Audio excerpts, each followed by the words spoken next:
We're going to call to order the May 7th, 2024 regular board meeting for the Competitive Edge Charter Academy. I'd like to note that all board members are present this evening, and if you wouldn't mind joining me in the Pledge of Allegiance. Ready to begin. I pledge allegiance to the flag of the United States of America and to the republic for which it stands, one nation, under God, indivisible, with liberty and justice for all.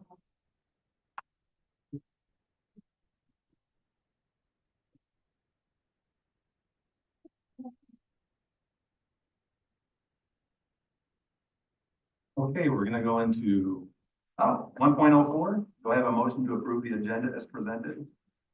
I have a motion by Board Member Debbie Miller, second. Second. By Board Member Kathy Poe.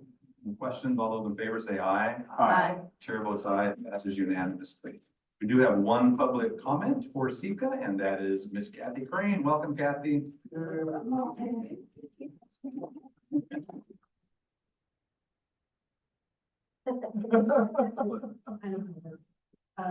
Good evening, Board President Stelling, board members, cabinet, guests. My name is Kathy Crane.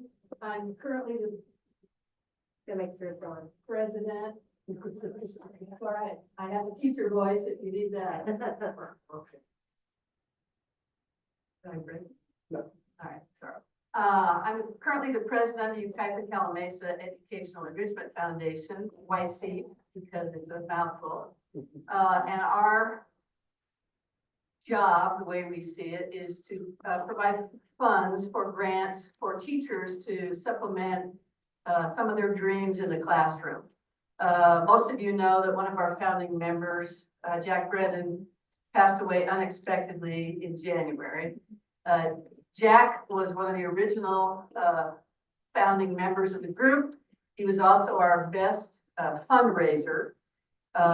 We exist completely on donations. We are all a volunteer group, tax deductible 501c3, legitimate corporation.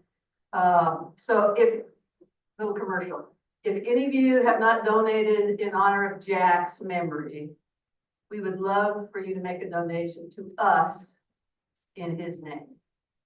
Everybody on our board did, Callie did, and we were able to, one of the things we decided to do, because Jack was worked so long in the special education world, we all agreed we gave the best buddies at Yucaipa High School a check for $500 to do what they wanted to do. And we did get a lovely gift, thank you card from them.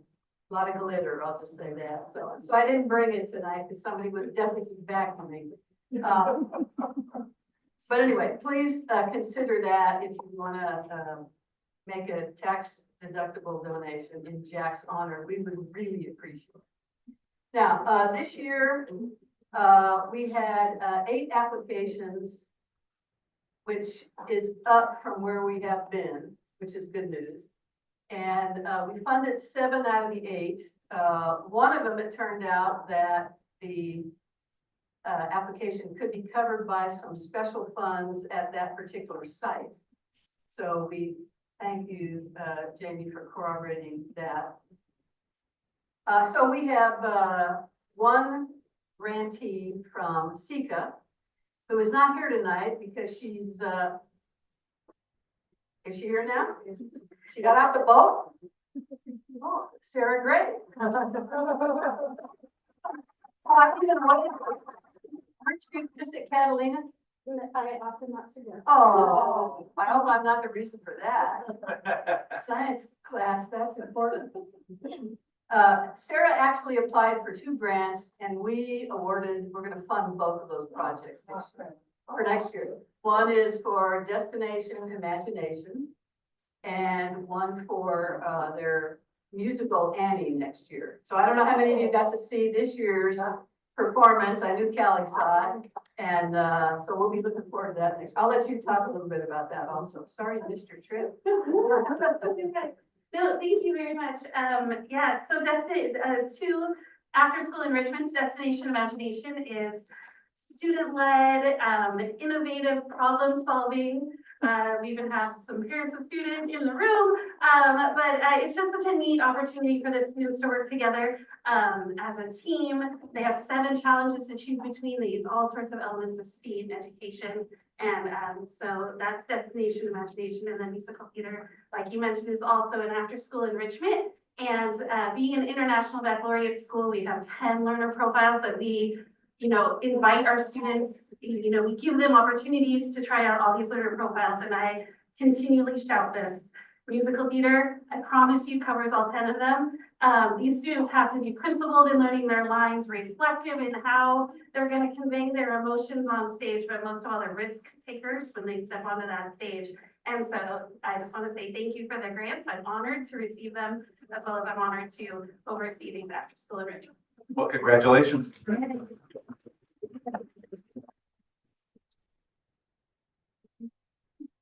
Oh, sorry. I never want to see anybody.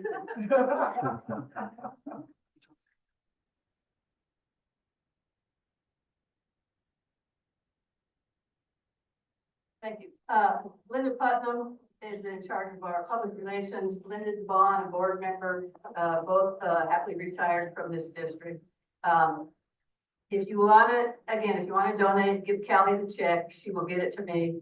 Sarah, I need you to cash those checks. You're messing up our bookkeeping. Okay, thank you very much. Thank you. And thank you, Kathy, for continuing this effort. Yeah.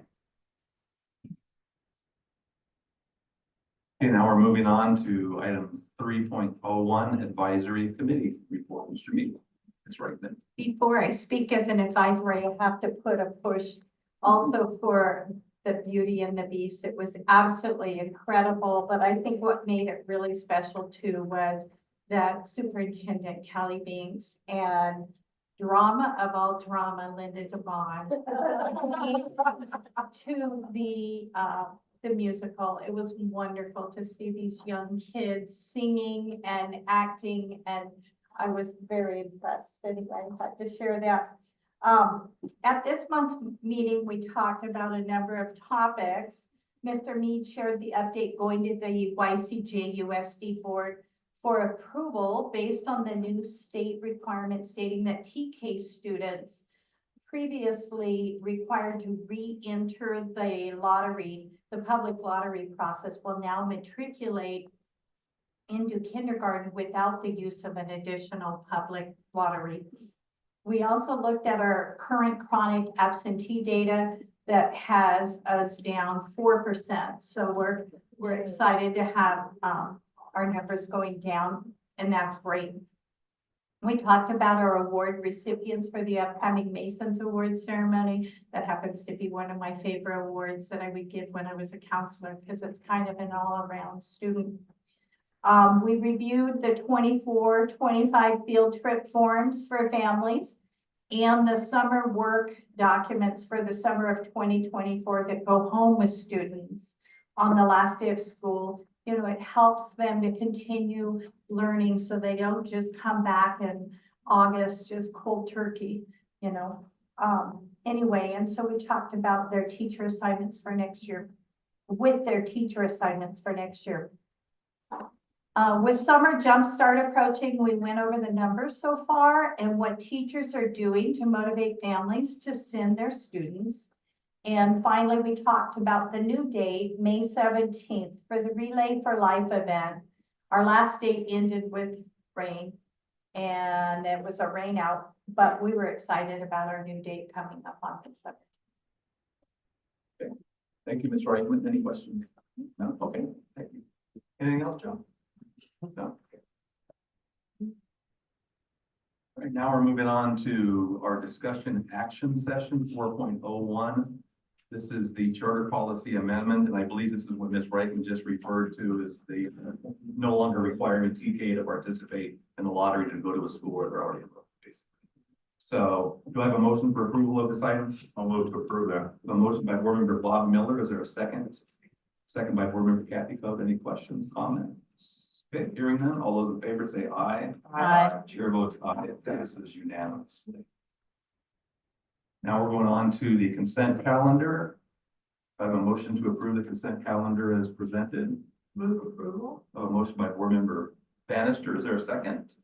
Second. Second by board member Debbie Miller. Any questions, comments? Hearing none, all those in favor say aye. Aye. Chair votes aye, it passes unanimously. 6.01, additional administrative information, anything? I just wanted to share, I'm really proud of our staff, always goes kind of above and beyond. Everybody is, whether it's intervention, enrichment, they're always doing something beyond the school day. And Sarah Gray is just a great example of that, you know, really reaching our students beyond their classroom. And so it's great to see her recognized. Joe, Sarah. We've seen the fruits of her labor in front of us here in this boardroom a couple of times, so it's always enjoyable. Excuse me. Okay, now we want anything else over here? No. Okay, board member comments. Board member Bob Miller and Debbie.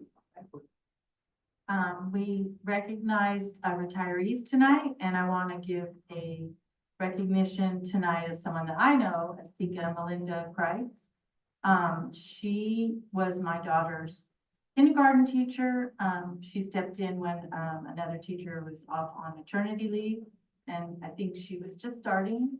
She was amazing then, and I'm sure she was amazing all those years with CECA. So I just want to give a shout out to her. So. Great. Sharon, anything?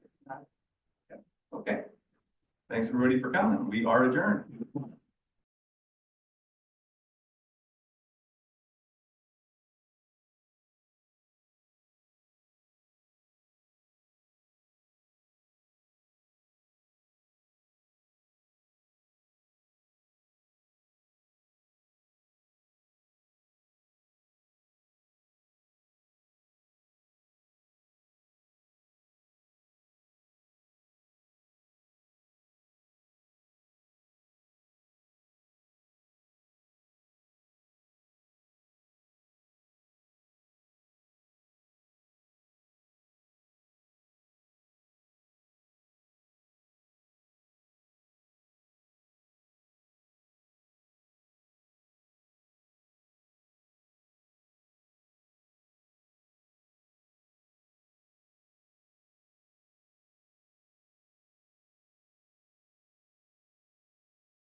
May 7th, 2024, regular Board of Education meeting for the Yucaipa-Calimesa Joint Unified School District.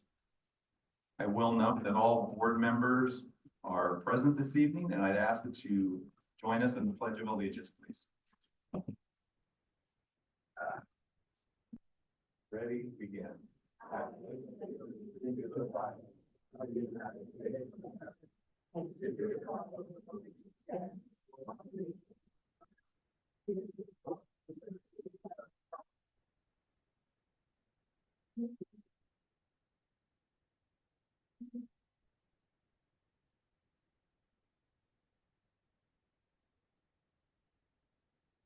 Okay, I will note that all board members are present this evening.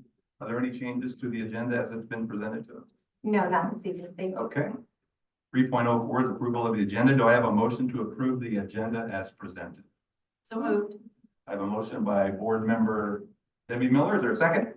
I'll second. A second by board member Bob Miller. All those in favor say aye. Aye. Chair votes aye. It passes unanimously. We do have something to report out from closed session, so I'm going to do that. In closed session, the Board of Education took action on a motion by board member Bob Miller and a second by board member Sharon Bannister, followed by a 5-0 vote to appoint Chris Rickstaff to the position of elementary principal for Valley Elementary.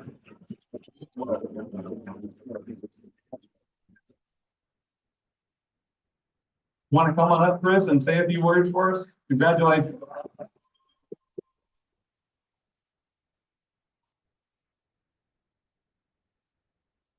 Yes. President Snellings, members of the board, Mrs. Biggins and cabinet, I want to thank you all for this opportunity to be the next principal at Valley Elementary. You've all been so supportive of me the past few years, and I thank you for that support. This chance to lead is what I have now learned is my calling. It's a long journey to get here, but one that has been paved with the loving support of my wife, Sally, and our boys.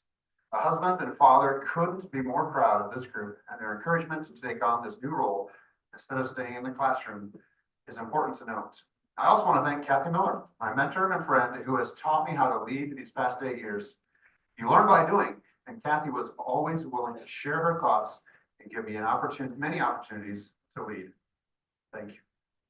Along with this, Kathy, I must thank our staff at Valley, a group of people who have supported this part of my journey with encouragement and support and a willingness to follow my leadership.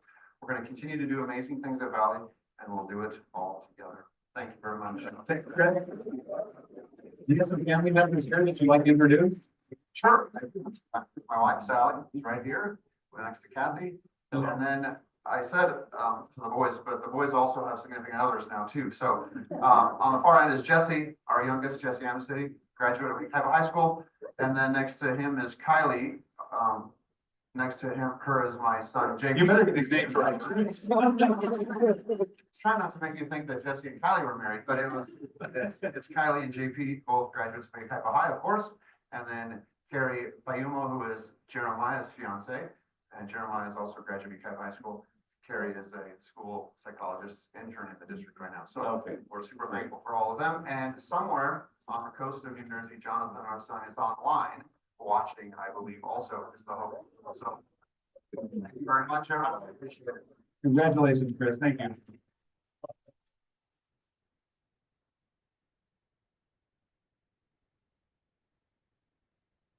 Okay. Now we're going on to 4.01, one of our highlights, the pickleball program district success. Ms. Binks.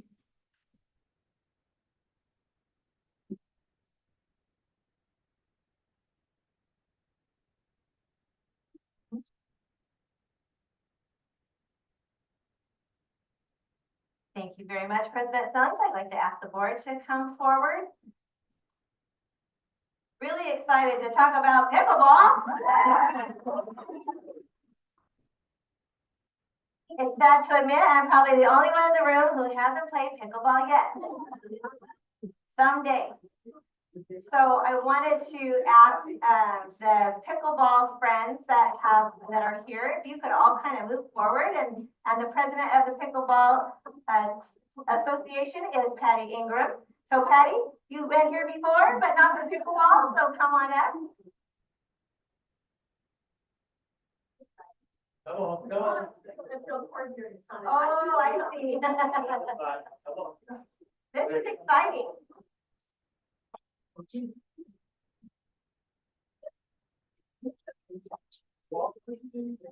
represents an amazing group in our community. So, and we know that you have, now, don't get mad at me, you have a high school, but you guys probably have as much spirit as our cheerleaders, right? I think you do. Yes.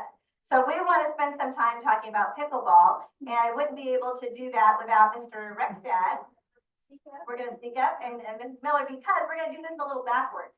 So I'm going to talk to them for a moment. Because of your influence of pickleball and what you have done to support pickleball across all of our schools, we want to share with you your success story told through Valley Elementary and what they've been able to do.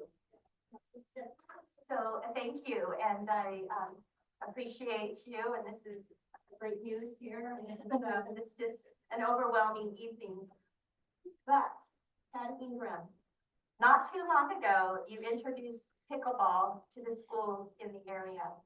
And you encouraged us to write grants, and we were able to get some paddles and start out balls.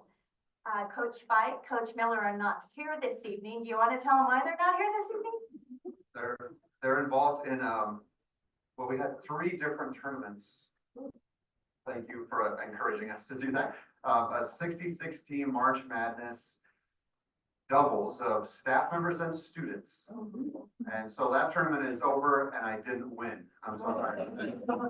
That's okay. Then we continued on with adults, staff members and their spouses or friends or our family members. And that's where Coach Bite is tonight. She's playing a match so I can see who I'm supposed to play next and that game. And then we also have a student one where they're mixed doubles and they have their championship bracket tomorrow. So are coming. So we have had massive amounts of pickleball and kids are doing really, really great and having a great time.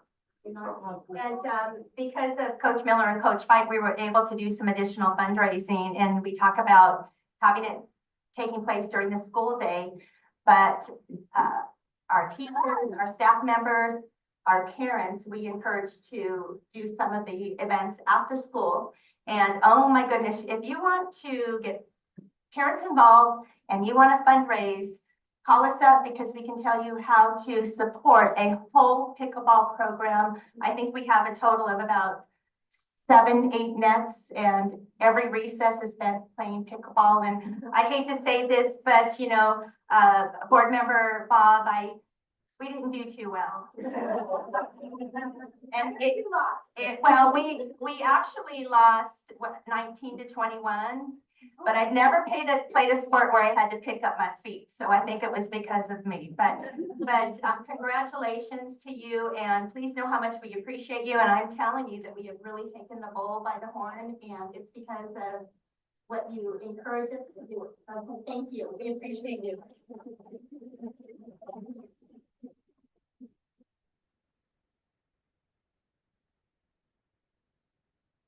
So with hearing that success, it started with the things that you were willing to do with us. It's hard for me to talk. We wanted to share that, you know, from the bottom of our hearts, we appreciate your involvement with our students, because we know when kids are playing sports together, they're not just doing good, healthy things, but they're also learning how to work collaboratively, how to lose well. I think that our Millers, they lost well. Point that out. They learn, you know, something that if they stick to it, they can get better. So there's so many life lessons to be learned when you're playing sports, but starting with the opportunity for you to go to our schools and to inspire everyone enough. Our courts are painted, they're done. And that's we thank our maintenance and operations team, our painters. They've done an amazing job. But again, it's us telling your story and your influence on what you've done for us. And I want to give Patty an opportunity to say a few words. Thank you. We want to thank all of the district schools. We've been at every school, the 6 elementary schools, 3 middle schools, and the high school. And we still have CECA and Ridgeview to finish in the next 2 weeks. But we've been to all the schools, and it's been fantastic. And I really appreciate Dr. Anderson's help in getting us started in the schools. We expected maybe 3 or 4 schools to participate, so we were a bit overwhelmed at the beginning. And I have to thank especially What you doing? Melinda Daniel, she's our youth coordinator. She's been scheduling all the kids, and we try to meet with the kids with 4-on-1. So we're sending that many volunteers. Do you have our numbers for our volunteer hours? Can I say it? Yeah. We spent over 750 volunteer hours at the schools, and we served direct instruction to, I think it was 2,487 kids. Direct instruction. So we really feel like it was way more successful than we expected it to be. We're very happy about that. And Melinda says she wants to do it again next year. With the instruction, the time, the motivation, and the donations, we couldn't be happier to partner with you and Yucaipa Pickleball. We're so excited. I know that you go to a lot of city council events and lobby for things there too, and we just appreciate that you're giving to us. And so we have a certificate for you, and it reads. It says, thank you for your consistent dedication to the Yucaipa Calamasa Joint Unified School District students. You and your organization have spent time and time again partnering with us to accomplish our purpose, making a difference in the life of each child. And you've definitely made a difference in the lives of many children in our district. So thank you so much for being with us.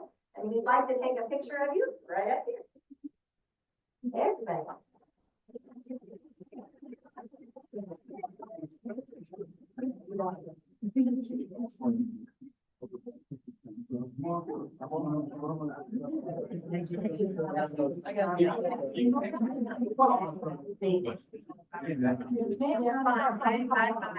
This is for you guys. See you guys. Everybody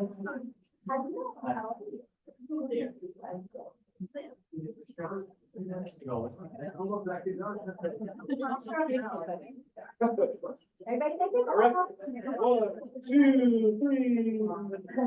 Perfect. Thank you. Thank you.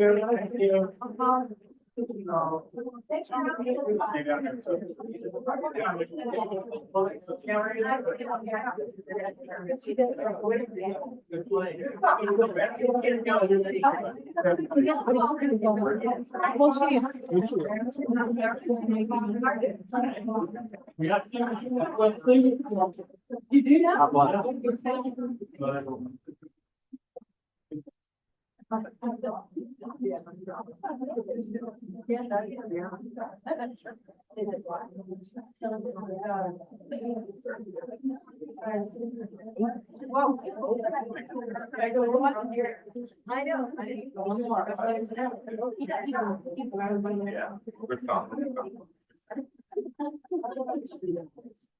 Okay, that was. Now we're going on to 4.02. And I believe that we're going to have the opportunity to congratulate some of our students for doing the right thing and making a difference. Mr. Brett.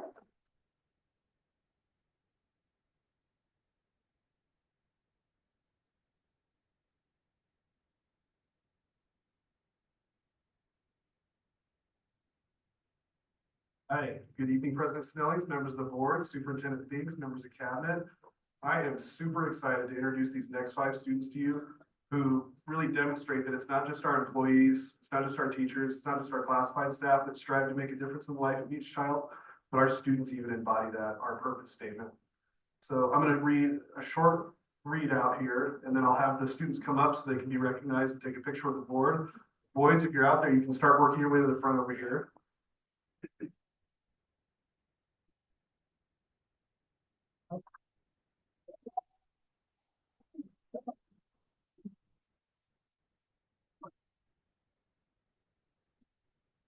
So these 5 students behind me made a huge difference in Morgan Paul's class at Yucaipa High School back in early March. And here's just a quick narrative of what happened. In early March, these 5 students reacted to a student experiencing a sudden and serious seizure in the middle of Yucaipa High School teacher Morgan Paul's first period class. 3 students, Sean Greif, Marco Hoffman, Cooper Wolf, sitting nearby, immediately jumped in to help their fellow student without hesitation. These young men grabbed their peer to make sure he wouldn't injure himself and assisted him, gently lowering him to the floor and supporting his back, neck, and head to prevent serious injury. They did this with no hesitation or prompting as soon as they realized their friend needed help. They reacted to keep their friend as safe as possible in this scary and sudden situation. Two additional students, Maddox Ruiz and Jacob Reyes, assisted with moving furniture out of the way and with the directives provided by Yucaipa High School teacher Josh Simon and the school nurse while waiting for medical personnel to arrive. So if we could just take a moment to give these students a hand while they come up.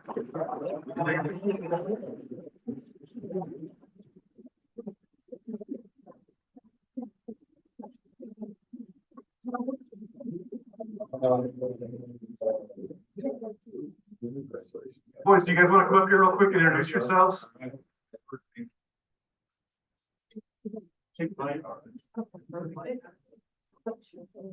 So we're going to have certificates of appreciation for each of them and along with a pin that says making a difference. So if I could have you guys introduce yourselves real quick. I'm a little sick, but I'm Maddox. I'm not sick. I'm Sean. I'm not sick. Yeah, I'm Cooper. I'm the one that had the seizure. On we go. I'm Jacob.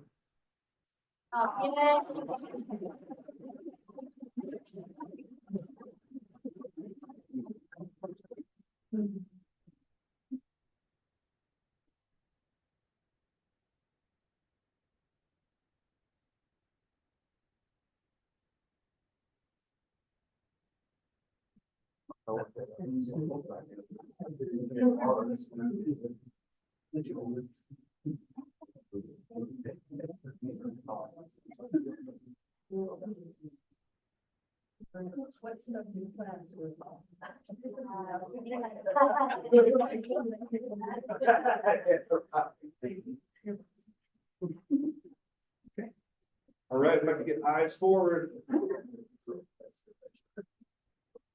Ready, 1, 2, 3. Anyone else wants to come take a picture?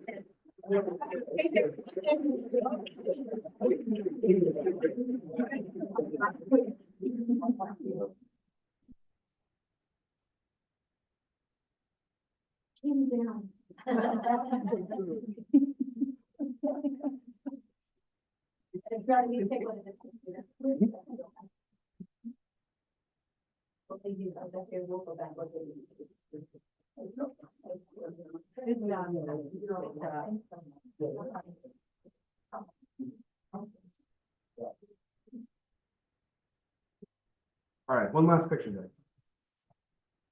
All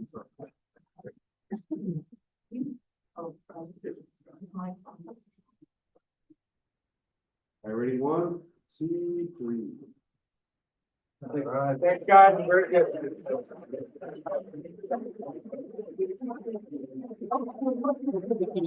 Yeah, absolutely. You guys are done. Unless you really want to stick around.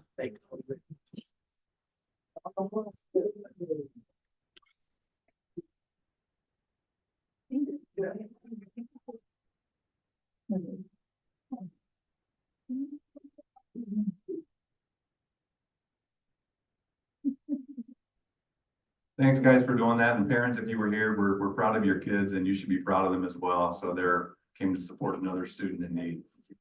Yeah, and the teachers, thank you for being here.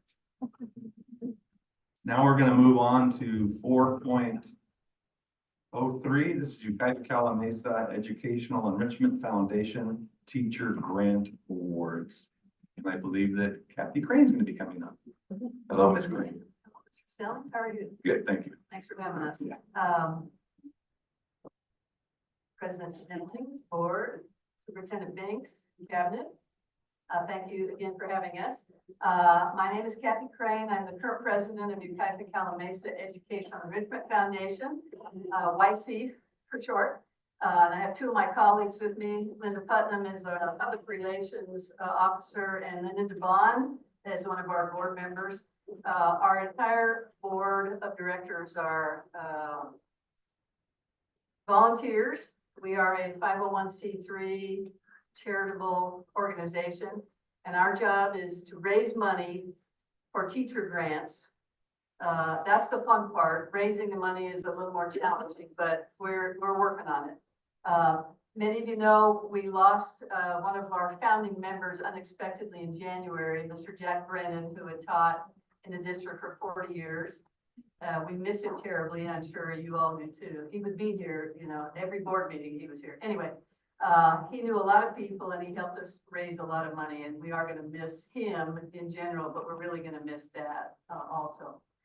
So we're here tonight to award. Well, actually, we've already given the money. We've decided to make our presentations at the sites at staff meetings. And it's a little more personal, and we can get a little more, be a little more encouraging to get other people to apply every year. And that seems to be a working strategy for us. So we like doing that. So I'm going to introduce the people that are here tonight that have gotten awards. I'm going to try to remember them in the order that they were awarded. Okay. So our first one is from Yucaipa High School. This is our first grant to the high school for, oh no, that's not true. Never mind. Yeah, I forgot that other guy. Anyway, he didn't cash the check either right away. We had trouble with him, but he did finally. So Mr. David Paul and John Taylor, close enough, okay. And we're funding part of their Night in the Trenches project. It's a big, yeah, please come up.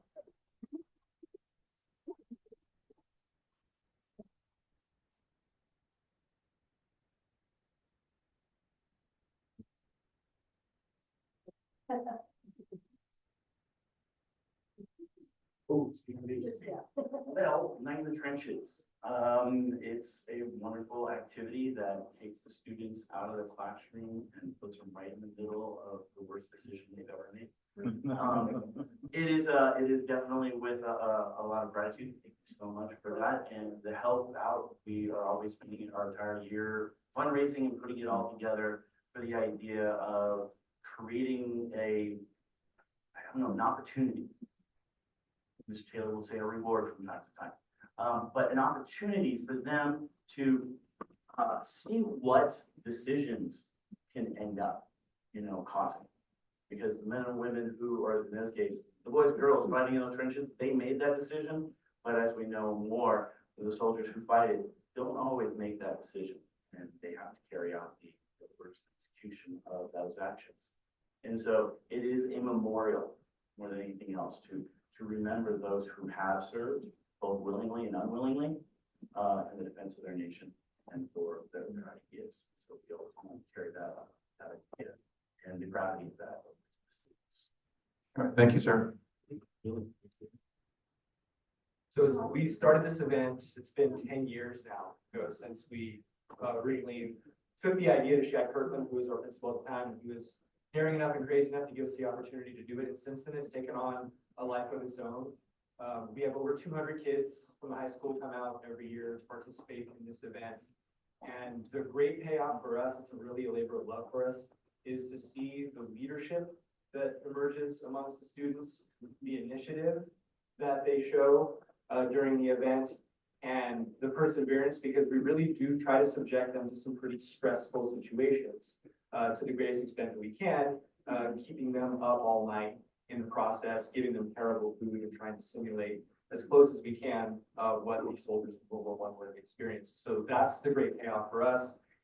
Now we've got Dan Jarvis, who is giving us so much support as well with the event. So it's a thank you to him as well for continuing that. And a thank you to the board and to the cabinet for the support you guys have all shown us over the year. You guys have always shown great enthusiasm and supported us, and we thank all of you for that. And thank you for the support. Thank you. Yeah. I think Callie has something to say. I would just remind everyone that I think it was 2018 where Mr. Taylor and Mr. Paul were invited to a California School Boards Association 17, thank you, to be the recipients of a Golden Bell Award, which those are coveted across our state. And so in order to get that, you have to have a pretty unique and fantastic program. So congratulations on still holding that Golden Bell. Right. Thanks, guys. The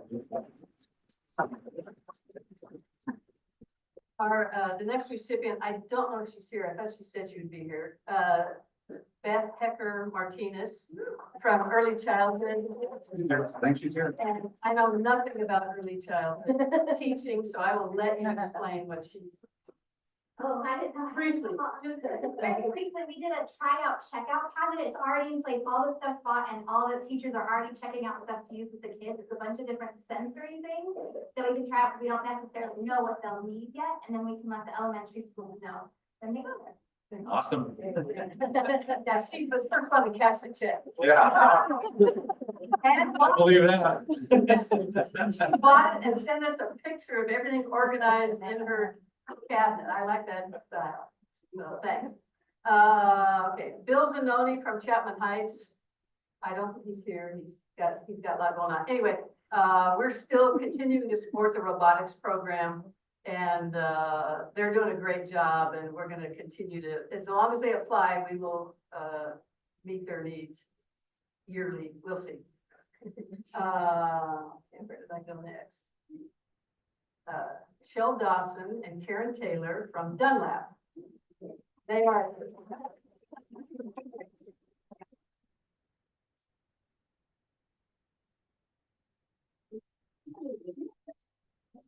So I applied, I recently transitioned to TK from being a reading specialist last year. And so my manipulatives although we are provided with a lot in TK program from the district, I decided to up it for my sensory bend. So I applied for a grant for me and my partner teacher in TK.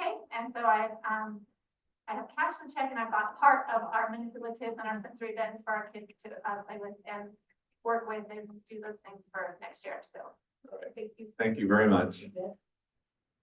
Hello, thank you so much. I was so excited to receive this grant. My application was for level guided reading books. I'll be going back into a first grade classroom. So they made it possible for me to have a wide range of level books for my new first graders. Oh, great. So, thank you. Thank you.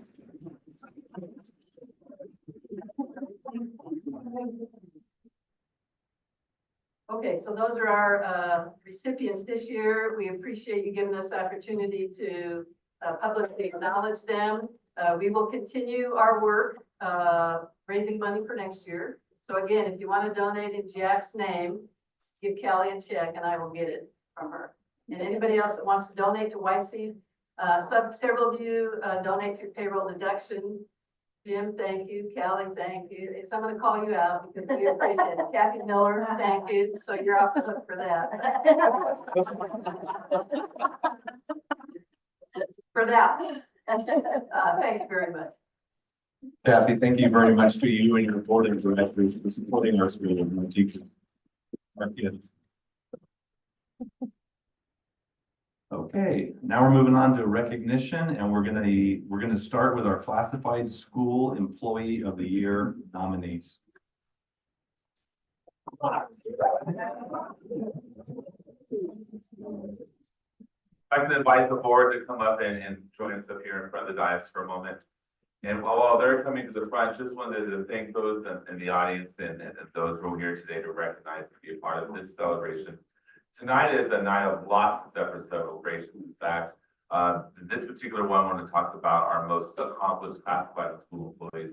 We've been on a process this year where we've been recognizing people even earlier in the year for their wonderful work with our students in the classroom, facilities, and all the rest. So we're here tonight to recognize 8 individuals for their extremely talented work. And so I'm going to go through, I'll call your name, but we have a certificate. We're going to have you stand up front as a group. We'll take your picture. Before doing that, please know on behalf of the board, the cabinet, and all of us, we super appreciate all of the wonderful work you all have done. So let's start, and there's not alphabetical order, so you have no idea when your name will be called. Let's start with Melissa Moreno Ontiveros. Melissa.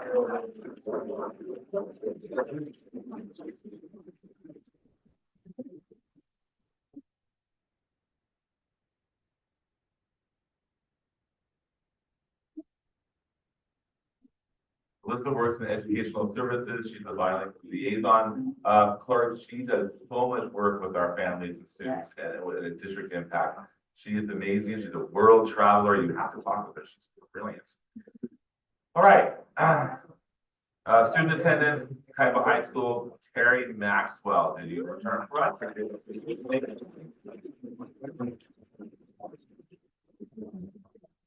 Terry was here earlier for our retiree recognition.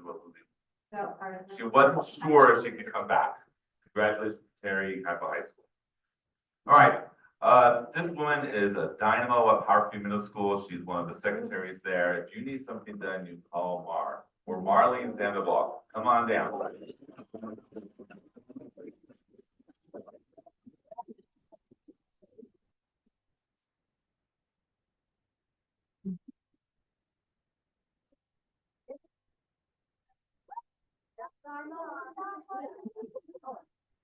The entire team at Parkview is pretty incredible, but Marlene is one of the people to keep the glue together. I'm sure Mrs. Aguilar, Mrs. Howard, and Mr. Colleen would agree.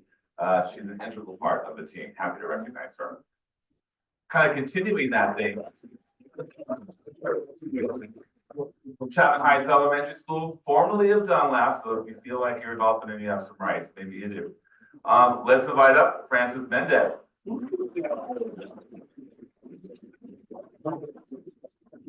I'm sure she was able to make it, but Frances, so she is. No, she didn't. But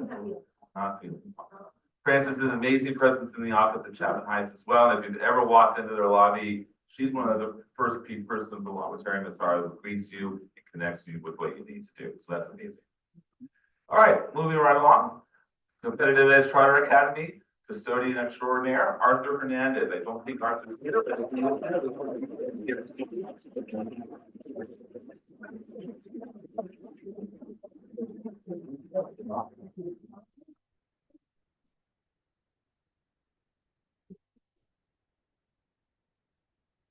Corinne CECA was amazing. The team that Arthur leads, it really came to tip-top shape. All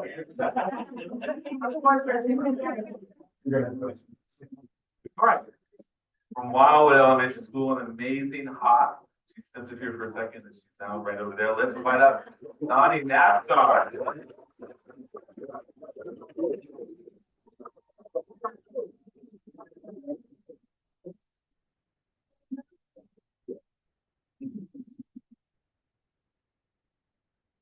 Nani's one of those amazing people that you need something done, well, Nani could do it. And Nani just doesn't do it to do it. It's like, you know those Pinterest amazing people that you're like, how can they do it? Mrs. Napstar is an accomplished person.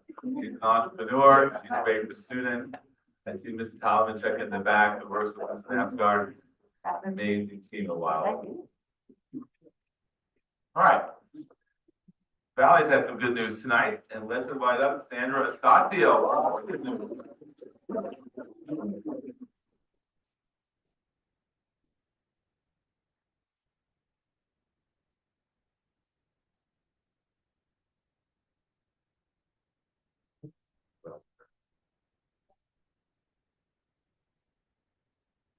Sandra is a paraprofessional with our special education classes at Valley.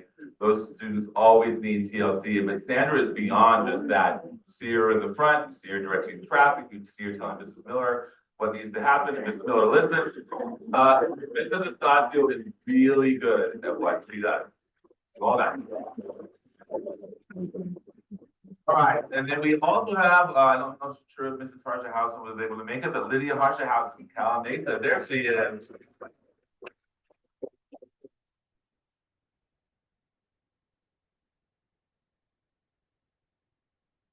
Lydia is a library tech at Calamasa, and if you've seen her library, it's amazing. She makes the most out of that space, organized, kid-friendly, helpful to staff. I know Ms. Feinberg at Calamasa is extremely appreciative of her work, and so.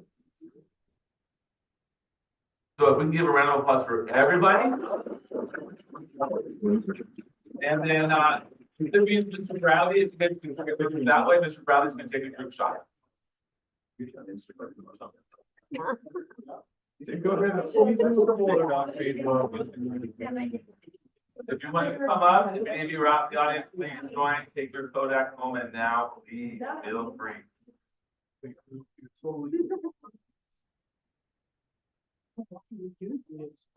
So I'm really sorry, guys.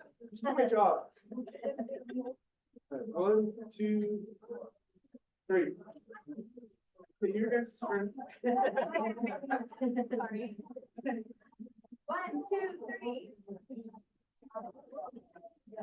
All right, congratulations again. We appreciate you very much.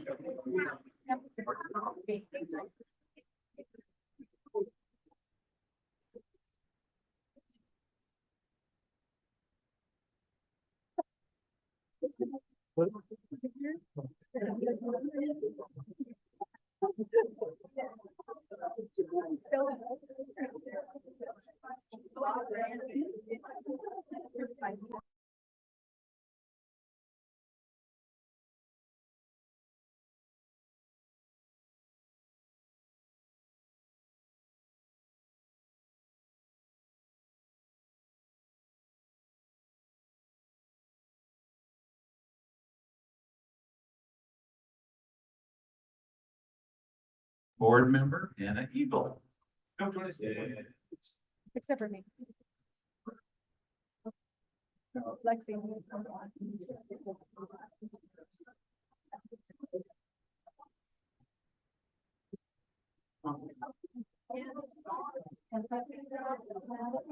Yeah.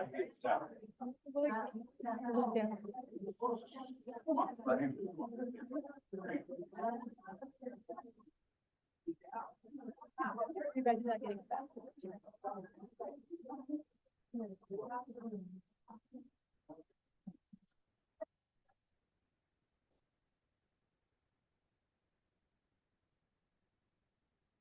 Every year, we have the opportunity to bring on a new student board member. And every year, it's just as hard to say goodbye to the former student board member. And so we get to honor Hannah Eagle this evening. It makes me just, makes me emotional because she's like one of our kids. And she is going off to live her new life at UC Davis as a political science major. And so Hannah participated earlier in the school year actually right before the school year started. She had applied for this position and she interviewed with President Stillings and myself, and we had the opportunity to get to know her. And while she serves on the Board of Education, she does many, many other things at Yucaipa High School to contribute. But we have a little gift for her. But first, I have Mr. President Stillings speak. Hannah, on behalf of the board, I'd like to thank you for your contribution to our board meetings this year. You kept us surprised of what was going on at Yucaipa High School. I know you have a lot of other things going on, but you were here at every single meeting as we asked you. We really do appreciate that. And we did interview some good students for this particular position, so it doesn't come easy. So we're glad that we chose you, and thank you so much, and good luck at UC Davis. My daughter went there, had a wonderful experience. I hope you have the same experience she had, because it's really a good institution. So, and we have a gift for you. I think. I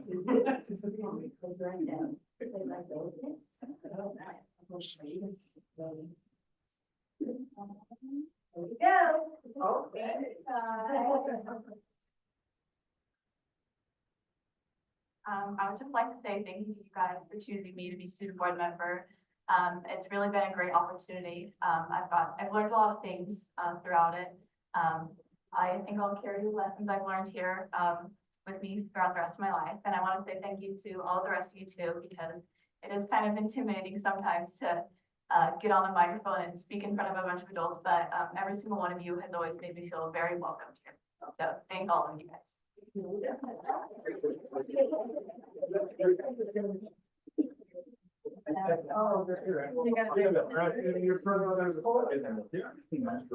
But it's not blazing.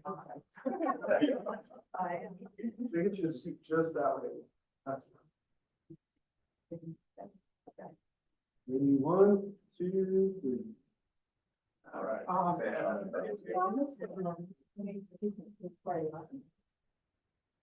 Just so Hannah knows, there's more coming, more gifts coming her way.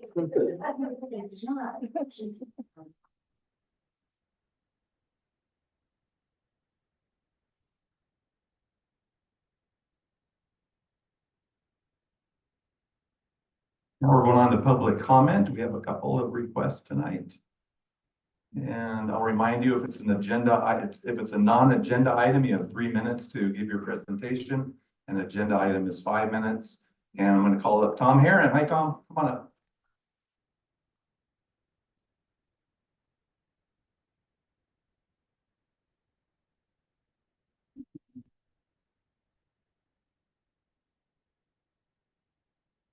I'll see if I can do nearly as good a job as Hannah did.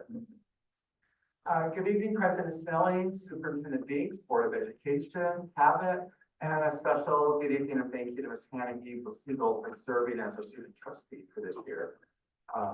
Just a few minutes ago, with some pictures of my son receiving his recognition and indictment. So anyway, tomorrow, May 8th, is California Day of the Teacher and National School Nurse Day. The theme for these combined celebrations of these hard-working educators is United for Our Students. The word united is one that has been coming up quite a bit lately. And honestly, I can't think of a better term to describe the shared opportunities and possibilities I hope we can work together to achieve as educational partners. Just under a week ago, I had the opportunity to attend the United in Inclusion Summit in Riverside. Thank you, Callie and Leslie, for that opportunity. The goal of that summit was to bring together educational leaders and encourage them to unite and to work together on the best way to build more inclusive schools and the broader communities they serve. I finished that day with my head filled with too many takeaways, thoughts, and ideas. Actually, it was too many to even grasp. My poor wife and teenagers were subjected to me talking way too much dinner about all the things I had learned and thought about. However, the biggest aha moment I took away from that day was that out of all of the many districts that brought their district office administration, school board members, and other leaders there, YCJUSD was one of only 2 that also included their certificated and classified association leaders. YCJUSD clearly recognized that we are stronger together, being unified, united, as we look at the best ways to implement inclusion with our district. Just yesterday, I was excited to learn from a CTA staff person that our district was awarded a nearly $6.2 million community schools grant for Cala Mesa, Dunlap, and Valley Elementary Schools, Mesa View Middle School, and Oakview Education Center. As you may be aware, the community schools program is one that has been highly championed and promoted by the California Teachers Association. I've had many great conversations with many of you about our shared goals for bringing more resources into our neighborhood schools, and had the pleasure of accompanying Bob Miller to hear David Goldberg, president of CTA, speak about the power of this community schools initiative. When David Goldberg spoke, he spoke about a model of community schools as being a bottom-up democratic model, a model that builds power within the community and brings broader issues of the common good to the table. It is a tremendous opportunity for all of us to work together, united in ways that will allow us to strengthen our relationship with each other. Finally, it's exciting to see our district making some meaningful investment in the future of our students with the hiring of an arts and music teacher for Parkview and CECA using Prop 28 funds. Prop 28 is the largest investment in the arts and music education in the country, and importantly provides stable and ongoing funding sources for these positions. Prop 28 was the united efforts of Austin Buettner of LAUSD, former Education Secretary Arnie Duncan, many celebrities, musicians, and the California Teachers Association. Let's remain united this day of the teacher and Day of the School Nurse to remember all that we can do when we work together to make sure all of YCJUSD educators have a manageable workload, a meaningful voice in all decisions, and resources, compensation, and benefits that demonstrate that we are valued. Thank you. Thank you, Tom. Next, I have first names only: Zayjalani, Savannah, Carolina, and it looks like Audrey. I don't know if I pronounced that right, and I apologize if I didn't. Come on up, students. Good evening. You can pull the mic down if you need to. I'm just a little short. Hi, my name is Adrian Rodriguez. I am a senior at Ucaipa High School, and I'm happy to say that I am a 2-year PE student. So today we were informed that the transition of leadership from the student store, which is the basis and foundation of what PE1 is all about. You know, in that class, the whole curriculum is based on, you know, the student store. And our teacher, she's amazing at it. She has heart for it, and she's good at what she does, you know. And so we were informed that we could still have a student store. It would just be under Coach G. We work with ASB kids. So we just kind of want to talk about why it's so important that Ms. Hickey as a teacher, stays and is in charge of that. CROP is doing an amazing job of hiring, such qualified people, and we wanted to just kind of express why we think Ms. Hickey should stay in charge. I'm gonna head over to Zahani. Thank you. Hi, my name is Melanie, and pretty much with the diversity of ASD students and virtual interface students, ASD is more towards the activities that goes around because virtual enterprise students are more focused on the business and more of the real-life hands-on of what the school does. And then I will be passing you off to Savannah. Thank you so much. So I just want to point out that I feel like Ms. Hickey should be under the student store because she has impacted me and not only me, but my other peers. And I'm sorry, I get like emotional. She's impacted me tremendously. I was with her when I was a sophomore, and I was very shy, especially over quarantine. I didn't really talk to that many people, and in summer I was alone because a lot of my friends didn't go to summer school with me. So coming back, she was my first period teacher, and she made it tremendously better. My first day was so good that day, I was able to talk to her the first day about anything personal. I can come to her any day with any of my problems. And she's a great teacher. She has a passion for it. She's great at what she does. Her whole heart is with her students. And that's all she's shown us. So I'll bring it to Carol. Thank you very much. So I know Ms. Hickey has impacted every single one of the students' lives, and I know the student store has impacted all of our lives in helping us either get training, get a job, different things like that. And we all know that you guys at the end will make a good decision and make the choice that will help the school, help the students and everything like that. We just wanted to bring this to your attention with ASB and virtual enterprise students. So thank you very much. If you guys have any questions, you can ask them. Thank you. We appreciate you being here this evening. Thank you.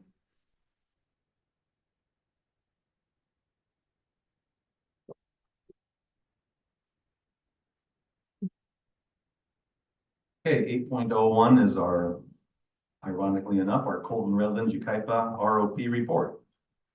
Ms. Miller. Oh, nice to meet you. Sorry. I recognize you, then I ignore you. Go ahead, Anna. Okay, so I do have pictures for you guys again, because I know how much you guys liked that last time. So the first thing I have to report on is our spring rally, which was last Friday. And it was definitely a very good rally. It was very bittersweet for us seniors, as it's our last rally ever. But it was a really fun one. Chance for all of the sports to get recognized for all the hard work they do to represent our school. And it was also really fun because we had some teacher involvement. That's what the pictures on the right are there.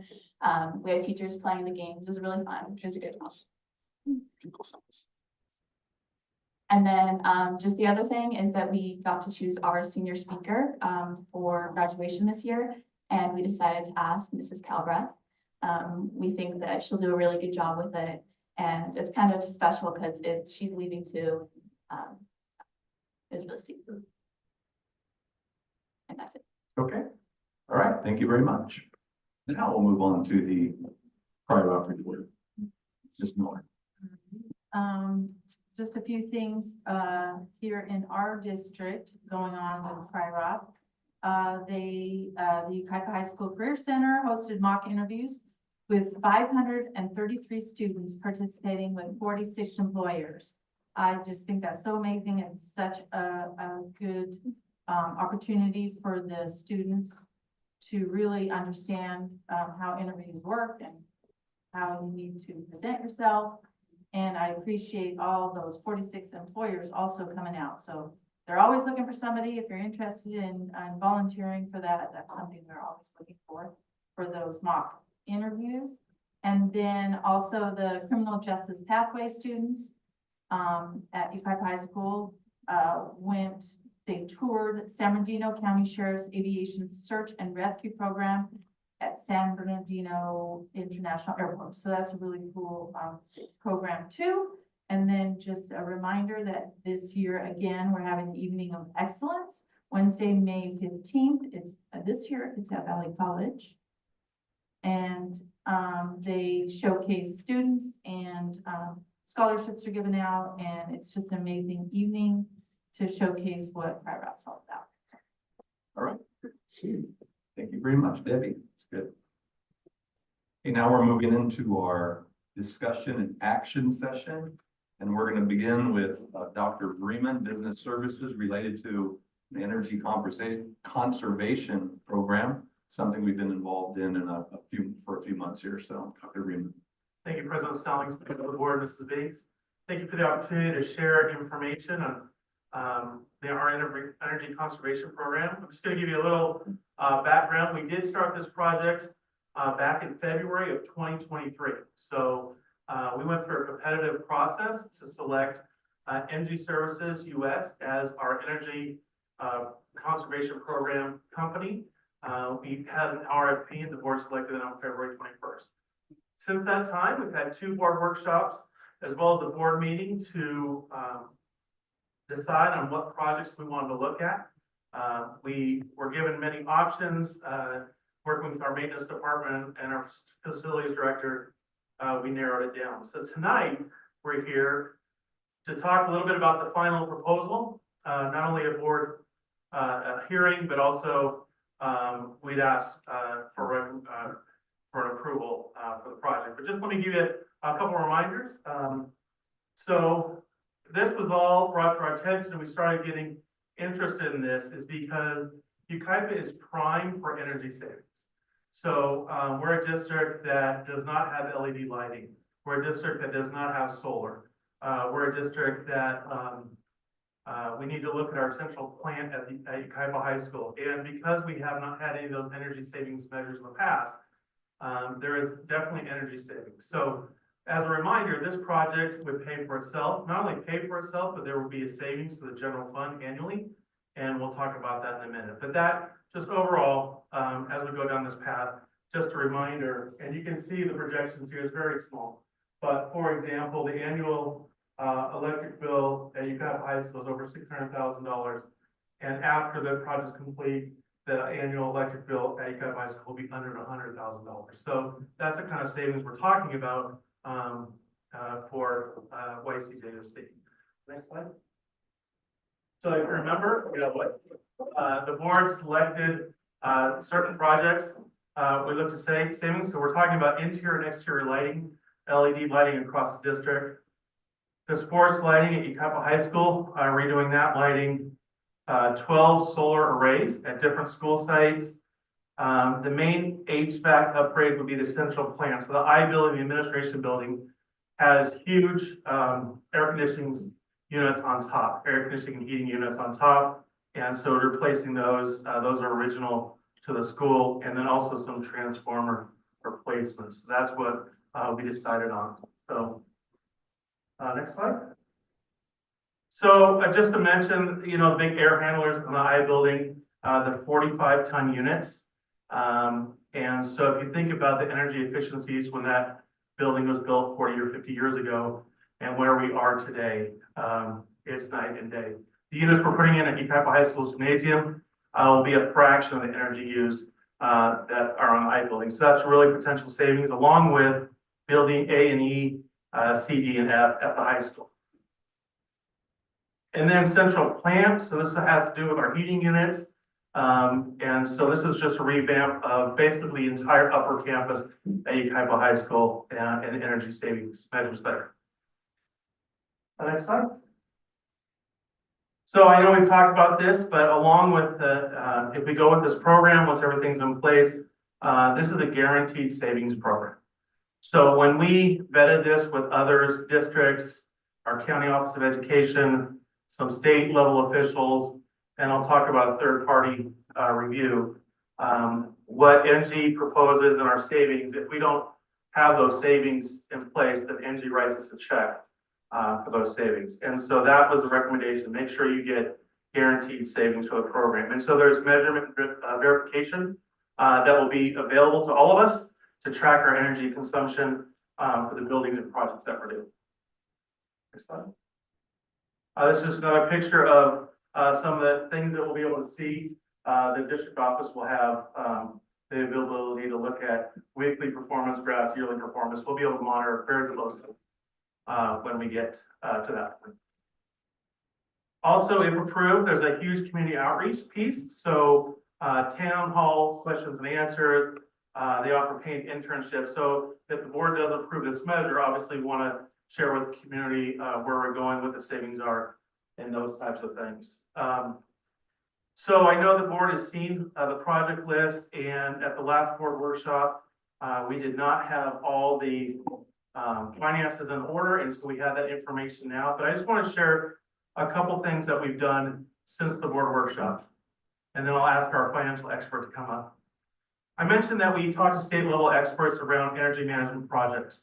And one of the things they said was separate the solar company, energy company, and the financing company. Because some energy companies will offer financing.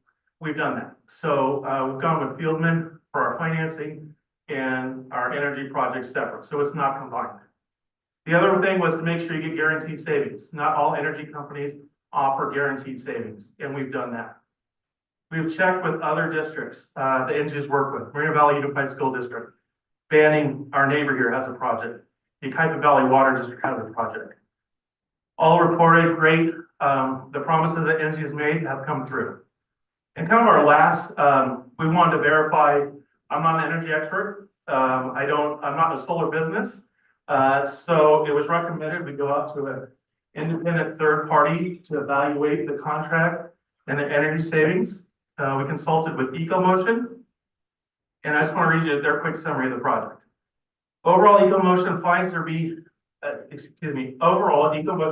to be a good-looking project and a good-looking proposal. We see nothing egregious presented. We know that NG is a major player able to deliver a major project like this. Our team especially likes the comprehensive nature of the project, the combination of measures that will slash energy, environmental, and operational costs.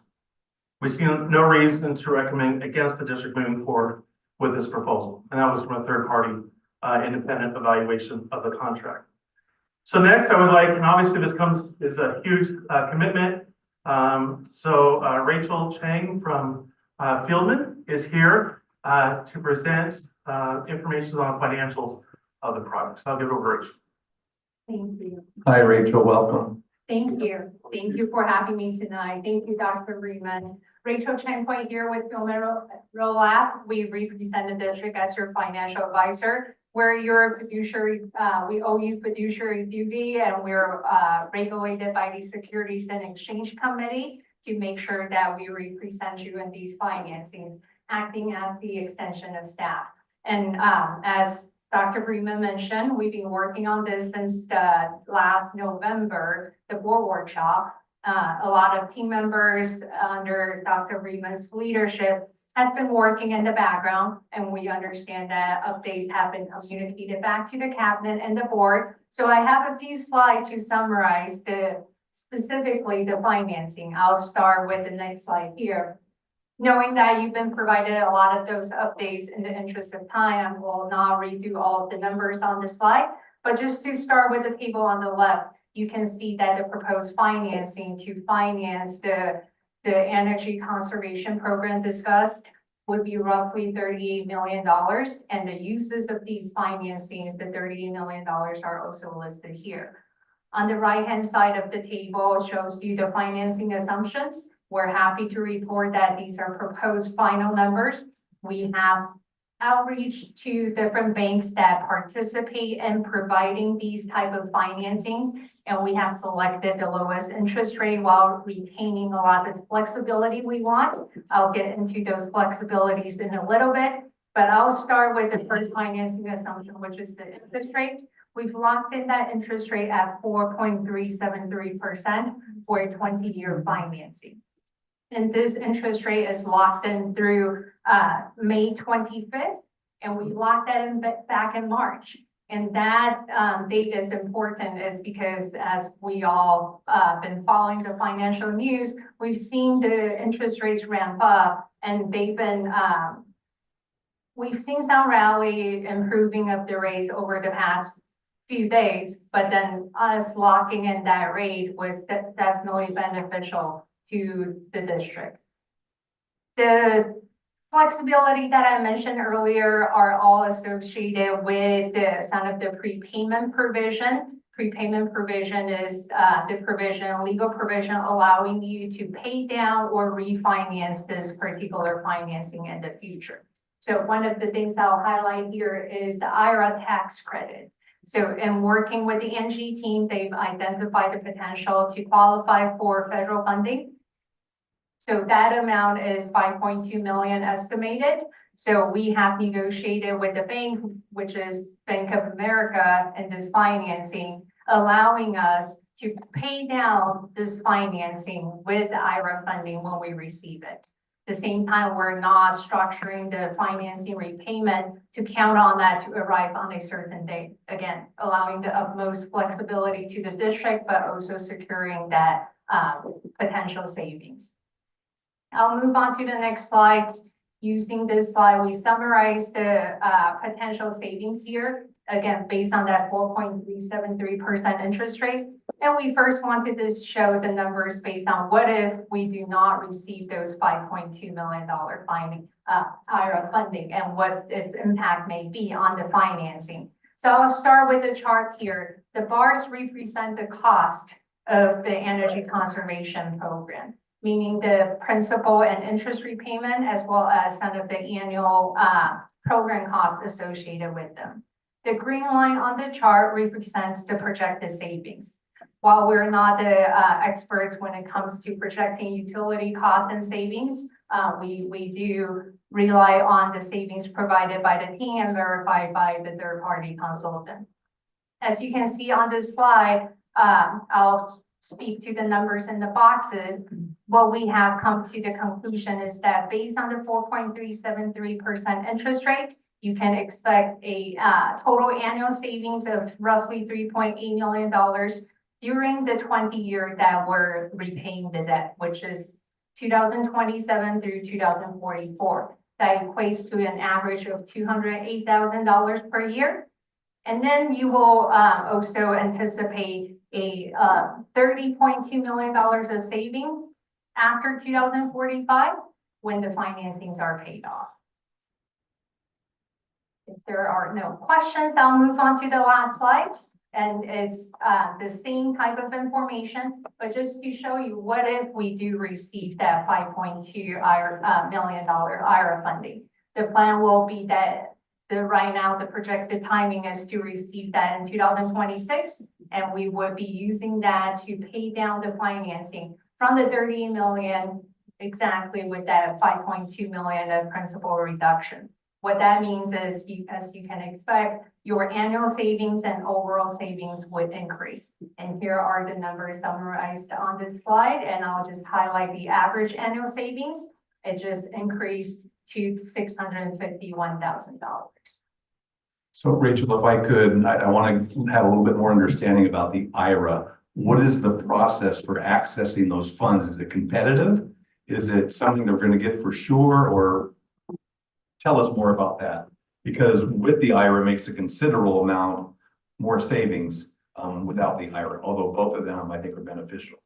So I would say, so I just want to introduce Nancy Warbaugh. She's our Senior Program Development Manager for NG, and Jacob Goering, he's our Project Manager. But we did research on IRA. Mrs. Tavis, our Fiscal Coordinator, went to the IRS to learn about it. It's not competitive, it's available. When we talked to our third-party consultant, he strongly believed that we would get the IRA. It's in law, statute, it's not coming. Districts, it's new to school districts. So people at home, private industry have been receiving those money back, but it's new for school districts, not law passed. So doing our own independent research, it's very likely that we'll get the IRA and possible additions. There are some additional programs out there that might go beyond the 5.2 million. And so if we do receive those, then that would go to the principal of our.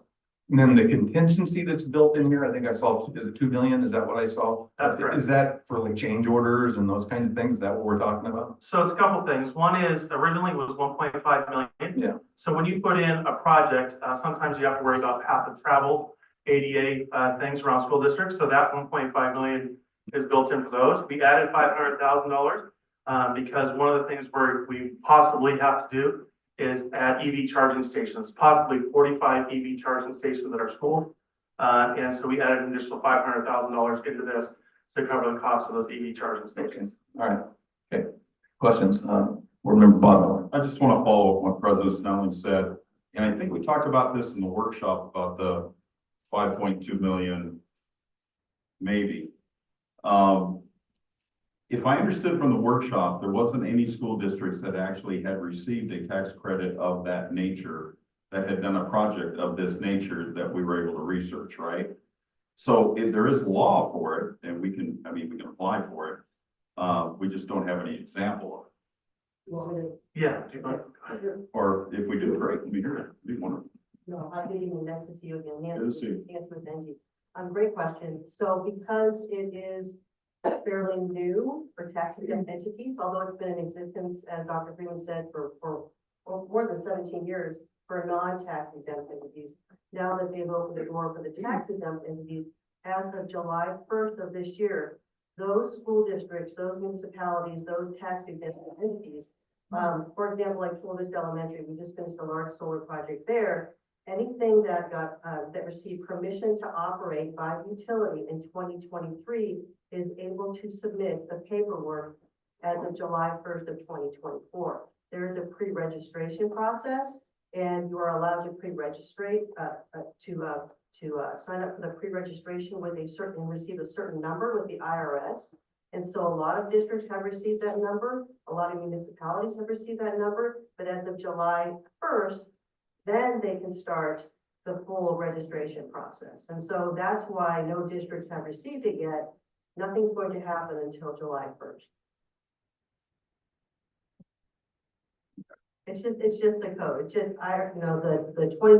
the Biden 2022 Inflation Reduction Act, it didn't start to take effect until those tax exempt entities receive permission to operate for the renewable systems in 2023. And so it has to go to the next fiscal year, which is July 1st.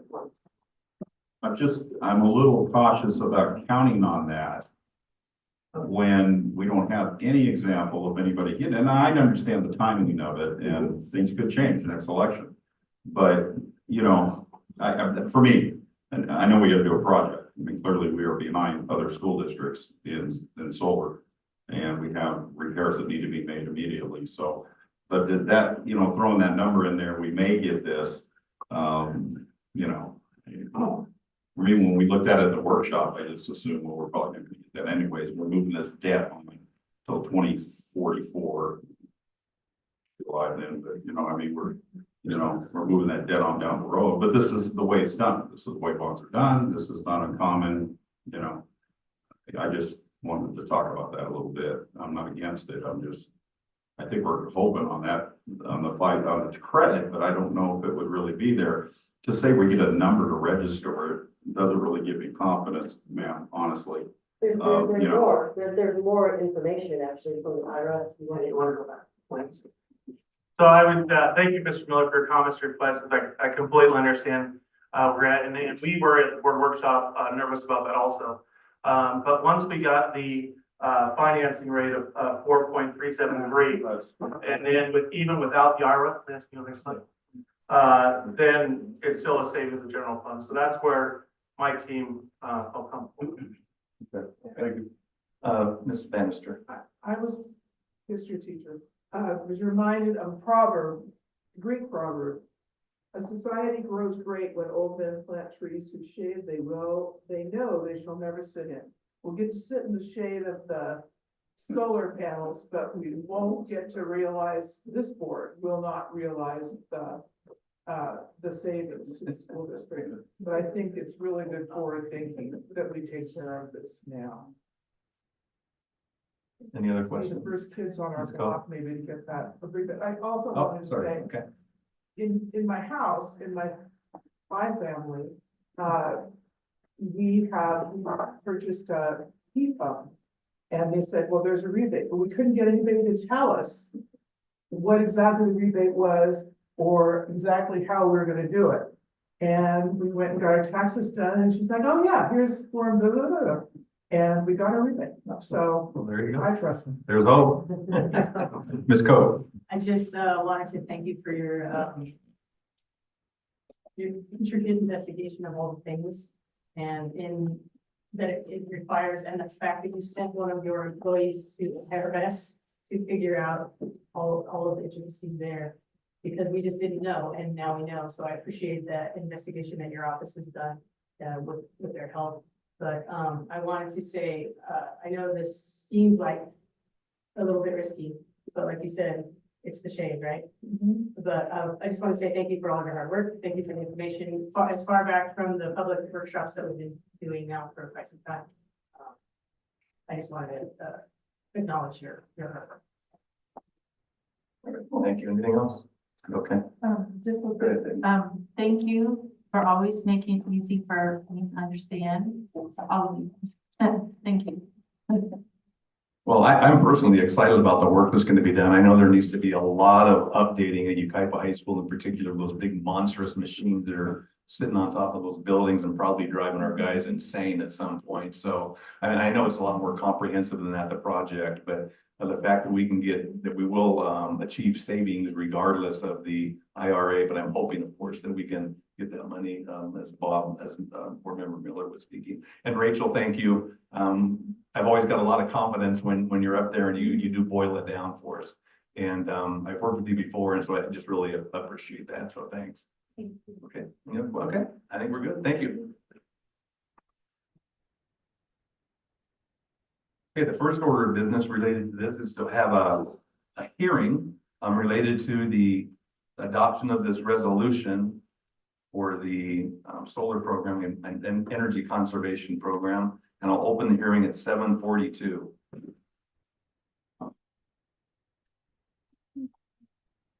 See nobody charging the podium. I'll go ahead and close it. We'll call it 7:43.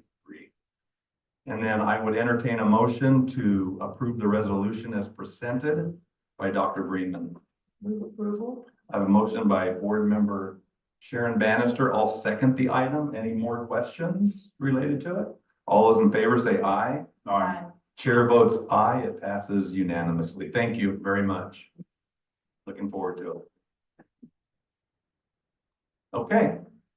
9.02, moving on, is the summer feeding program agreement with the city of Yucaipa. Do I have a motion to approve the summer feeding program agreement? I have a motion by Board Member Coate. Is there a second? Second. Second by Board Member Debbie Miller. Any questions or comments? Hearing none, all those in favor say aye. Aye. Chair votes aye. It passes unanimously. 9.03 is a summer feeding program with City of Calamasa. I'll make a motion to approve. Is there a second? Second. Second by Board Member Debbie Miller. Questions, comments? All those in favor say aye. Aye. Chair votes aye. It passes unanimously. This next one is related to Inland Leaders Charter School. I believe that we're trying to get, well, I probably shouldn't say too much, but is there a motion to approve this as presented? With a question. Okay, yeah, let's. Motion to approve with- Okay, and I'll second, and then go ahead. Maybe you're. Go ahead. Eric, are you, Dr. Freeman, are you handling this? Yes. Wasn't this to line up the dates or something? Yeah, so during both for the Competitive Edge Charter Academy and Leaders Charter School, the state did automatic extensions due to COVID, so the law changed. So ILCS charter renewal petition now goes through June of 28. So this is in line with our facility use agreement for the California State campus through the end of their charter renewal. Thank you, sir. Yeah, thanks for that. That was a question I was trying to spit out. Okay, we have a motion and a second. All those in favor say aye. Aye. Chair votes aye. Is there a no or an abstention? Okay, we got one abstention. It passes 4-0 with an abstention.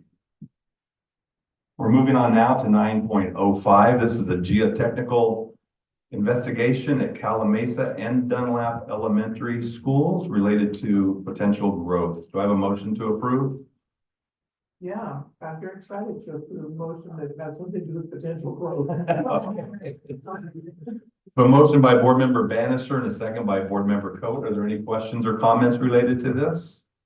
Okay, hearing none. All those in approval say yes. Aye. Chair votes aye. It passes unanimously. 9.06. This is flooring for a number of sites. And if I understand this correctly, this is just for the purchase of flooring materials. That's correct. Again, because we're thinking we're gonna get it cheaper if we contract it out with a company that was gonna mark up their carpet. So we're gonna get the carpet, then find a company. That's correct. Is that okay? All right. So do I have a motion to approve the flooring for multiple sites? So I have a motion by Board Member Coe. Is there a second? Second. Okay, got a second by Board Member Miller. Do we know when these projects might be? I mean, this isn't gonna be like shag carpet. It's not gonna take too long. No, we purchased the carpet this evening. We actually have already done the bid walk. Oh, good. For Okay. installation, so the Okay. first June board meeting would be bringing the installation bid before the board. Okay, all right. All I those in just favor? want to applaud your attention to savings. All those in favor say aye. Aye. Chair votes aye. All right. That's the 5-0. Sorry, sir, that means step on your word. Okay. Now we're going on to 9.07, irrigation repairs at Mesa View Middles. Is there a motion for approval? Okay, got a motion by Board Member Debbie Miller. Is there a second? Second. Any questions at all related to this? Okay, hearing none. All those in favor say aye. Aye. Chair votes aye. It passes unanimously.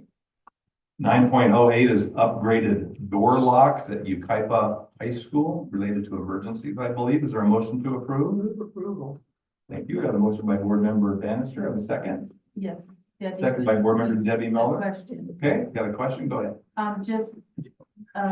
Can maybe Callie, can you explain, the locks, how they work? Yes, so Dr. Freeman's team, our safety committee has all been meeting and we've started our training with I Love You Guys, which is a really, really outstanding training. And some of the things that we have been learning is that, you know, that active shooters don't get through locked doors. And so with that, we use keys. We have all kinds of things. Teachers have keys around in their lanyards and their pockets, substitutes, put them on a desk. And so our doors are not easily locked unless they're kept locked all the time, which can sometimes be inconvenient. And so the door locks that Dr. Freeman's team was looking at and he brought to cabinet were just switch locks and looking at the locks that actually say opened and closed with color coding. So even our, when we get down to our littlest kids, our littles, that, you know, they can see that what color means locked and what color means unlocked, so that anyone going into any room at some point in the district could quickly secure themselves in without having a key. That's great. Okay, we have a motion. Oh, go ahead, Bob. I just, I know it's starting at the high school and I'm trying to think what unintended consequences you could have, but you know, that's right. The data shows that most active shooters will move on to the next room. And it would be a way that somebody inside the classroom could quickly close it. But are we going to move this on and look at other schools also? I would assume we'll start with the high school. And Absolutely. The goal is to have it done at all sites. So this is the purchase of the equipment. Our locksmith, there's 1.5 people. So we are planning to get this done at Yucaipa High School and then continue throughout the district. There was an initiative several years ago to put the push bars in all the classrooms. We also have things called lock blocks in the classrooms, but the goal really is, as Binks mentioned, is that anyone could quickly lock a door without a key from the inside. And so that's the goal district-wide. Okay, we have a motion and a second. All those in favor say aye. Aye. Chair votes aye. It passes 5-0. Now we're going on to 9.09. This is a piggyback on bids for school furnishing, office furnishing and accessories. Is there a motion for approval? I'll move to approve. Okay, got a motion by Board Member Bob Miller, second by Board Member Coe. Any comments or questions related to this? Okay, hearing none. All those in favor say aye. Aye. Chair votes aye. It passes unanimously. This is another piggyback 9.10 related to furniture. Have a motion to approve. Move approval. Second. Have a motion by board member Bannister and a second by board member Coat. Any questions or comments? Hearing none, all those in favor say aye. Aye. Chair votes aye, it passes unanimously. Have another piggyback. This is related to food services, I believe. Super co-op. Do I have a motion to approve? Move approval. I have a motion by board member Bannister. I'll second the item. Any questions or comments? No? Okay. All those in favor say aye. Aye. I'll vote aye. It passes unanimously. This next one is a resolution to redirect committed funds to the general fund balance. Do I have a motion for approval? I have a motion by board member Coe. Is there a second? Second. I have a second by board member Debbie Miller. I have a question too. If I understand this correctly, the board committed funds for certain projects. And over the course of the last, I don't know, a couple of years, whatever, we've been able to address some of those projects with district personnel. Is that it in a nutshell? Yeah, minus one piece, but that's Okay, exactly. well, tell me the piece that's minus. Sure. So, for example, the water, multiple sites, domestic water repiping. We've looked at filter systems, and so instead of going and ripping out pipes, so for example, OVAC as well as, ILCS and Valley, will have, filter systems. This summer, Oakview already has theirs. So instead of pulling those out, the ceiling tile repairs in the kindergarten classroom completed by our folks, we did not have to go out. Additional athletic PE facilities. Some of these are choices because at the end of the day, this is also about the reduced COLA. And so we had planned for a 3.94% COLA at the June budget last year. At the January proposal, it was 0.76. Yeah. And so that was a $3 million deficit to our district. So part of the solution to solve that issue and remain fiscally solvent is to look at all of our dollars, including the ones that weren't committed, and pull some of those back in the general fund, be able to make our do the budget for next year. But for example, our maintenance department has Adam Johnson has transformed it. Instead of new lockers, we had parks to redo the lockers at Parkview Middle School, so we didn't have to do those. And then we have an amazing team now that can do some classroom modernization projects. And so that was really focused on our portable. Some of our portables were in horrendous condition. For example, we had a portable with a hole in the floor at both YCA and Valley Elementary School, and our own team was able to make those repairs. So it's a combination of our team doing them, looking for facility money, but at the end of the day, these committed dollars will help us be positive certified for the 24-25 school year in our budget due to the reduced COLA. Ms. Bannister, did you have a No, question? that addresses my question Okay. as well. Bob? I just wanted to tell Dr. Freeman, I appreciate you bringing this up. Sometimes people, why don't you move that back? Well, there is a good reason, based on the news. And we had talked about this previously in previous meetings. Sometimes you got to make adjustments and you got to be efficient and effective. And you guys are doing that with staff. Therefore, that money can be moved back to use for the things we need to use it to make up some of the shortfalls that we got from the state. So I thought it was a great strategy to bring that forward. I'm sure it wasn't comfortable to do that because you got to bring it back. But, we have to make decisions, that are best for our district. And I thought that was good of your staff to do that. So I'm sure it was uncomfortable to bring it, but you and the superintendent did. I appreciate it. Okay, we have a motion and a second. All those in favor say aye. Aye. Chair votes aye, passes unanimously. Thanks for that. Okay, now we're moving on to 9.13, educational services. This is the purchase of some more new line True Touch interactive displays for Yucaipa High School. Is there a motion to approve? Have a motion by board member Bannister and a second by board member Coate. Any questions or comments related to this? Yeah, okay. Are we replacing the old ones, or are these teachers that didn't think they needed one and now they realize they do? Correct. Okay. Okay. Thanks for the question. We have a motion and a second. All those in favor say aye. Aye. I'll vote aye. It passes unanimously. The next item is the master agreement with CRYROC for programs and services for the 25 school year. I believe that at the RP meeting, we approved it on our end. Now it's coming to the other districts. Is there a motion for approval of the master agreement? I'll move to approve that. I have a motion by board member Bob Miller. Do I have a second? And I'll second that with a reminder, this is our vocational education. piece. Correct. So we have a motion and a second. Any questions or comments? Okay, hearing none. All those in favor say aye. Aye. Chair votes aye. It passes unanimously.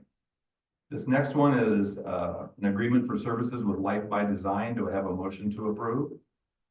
So moved. I have a motion by board member Debbie Miller. I'll second the item. Any questions or comments? This is Superintendent Biggs, Dr. Volkmer, Correct. and it's been some excellent training, from what I understand.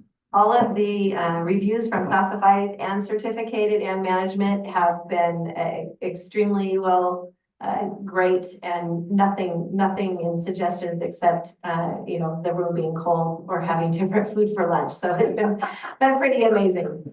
So. Okay, we have a motion and a second. All those in favor say aye. Aye.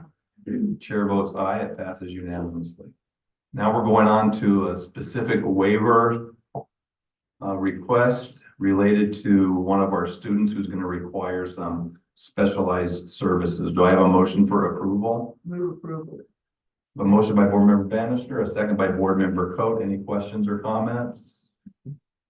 Okay, hearing none. All those in favor say aye. Aye. Chair votes aye. It passes unanimously. 9.17 is the resolution for Day of the Teacher, and I'm going to read this very quickly. It says, whereas teachers play a vital role in realizing the vision of excellence for public education in the Yucaipa-Calimesa School District, whereas teachers have dedicated their lives and their talents to the education of the students of the Yucaipa-Calimesa Joint Unified School District, whereas teachers seek to bring innovative thought, cultural responsiveness, and creativity into the classrooms of our district, whereas teachers strive to create an educational community that cultivates creative thinking, focuses on equity and inquiry-based instruction, and promotes collaboration throughout the district, and where the state of California recognizes the immeasurable value of our teachers by designating the second Wednesday in May, as Tom told us, as California Day of the Teacher, to honor the dedicated professionals entrusted with educating our students. And tonight we are publicly showing our appreciation for teachers and their contributions that improve our daily lives, our community, our futures. And so we're resolving to claim this as Day of the Teacher. Do I have a motion to approve? I'll move to approve. I have a motion by board member Bob Miller, a second. Second by board member Bannister. Thank you. All those in favor say aye. Aye. Chair votes aye. It passes unanimously. And the next one is for classified employees. And it does state here that they contribute to the establishment and promotion of a positive instructional environment. They play a vital role in providing for the welfare and safety of our students. Classified school employees employed by the district strive for excellence in all areas relative to the educational community. And whereas the state of California recognizes the immeasurable value of our classified school employees by designating the third week in May as classified school employees. And we are urging parents, students, and the community to publicly show their appreciation for classified school employees, as we did tonight, and their contributions that improve our daily lives, our community, our futures. Do I have a motion for approval? I have a motion by board member Coate. Is there a second? Second. I have a second by board member Debbie Miller. All those in favor say aye. Aye. Chair votes aye. It passes unanimously. 9.19 is approval of the Yucaipa-Calimesa Joint Unified School District openers to CECA. Do I have a motion to approve the openers as presented? I have a motion by board member Bannister and a second by board member Coate. Are there any questions or comments? And this would be the district sunshine. Okay. All those in favor say aye. Aye. Chair votes aye. It passes unanimously. The next one is 9.20. These are the CSEA openers for 2024, 2025. Do I have a motion for approval? I'll move to approve. I have a motion by board member Bob Miller, second. Second by board member Bannister. All those in favor say aye. Aye. I vote aye. It passes unanimously. The next one is the Board of Education's proposed contracted amendments to the Yucaipa Cal Mesa Education Association. Our teachers, all those, do I have a motion to approve? Sorry. A motion by Board Member Coe. I'll second the item. Any questions or comments? Okay, all those in favor say aye. Aye. Chair votes aye. Passes unanimously. 9.22. These are the openers proposed by YCEA to the board. Do I have a motion to approve? I have a motion by Board Member Bannister and a second by Board Member Coe. All those in favor say aye. Aye. Chair votes aye. It passes unanimously. 9.23 is the classified layoff resolution. Do I have a motion to approve? Move to approve. I have a motion by Board Member Bob Miller. Do I have a second? I have a second by Board Member Coe. Thank you. All those in approval? All those in favor say aye. Aye. Chair votes aye. It passes unanimously. And if I could, I know that we just voted, but we're going to have a special board meeting tonight. Just a quick one after this particular meeting. Mr. Stoltz, related to the teacher resolution, can you explain why we weren't able to get it on this particular agenda with the classified? Yeah, certainly, President Snelling. So a member of the audience or the board might be wondering where's the certificated resolution. The certificated process required a hearing process that was adjudicated by an administrative law judge.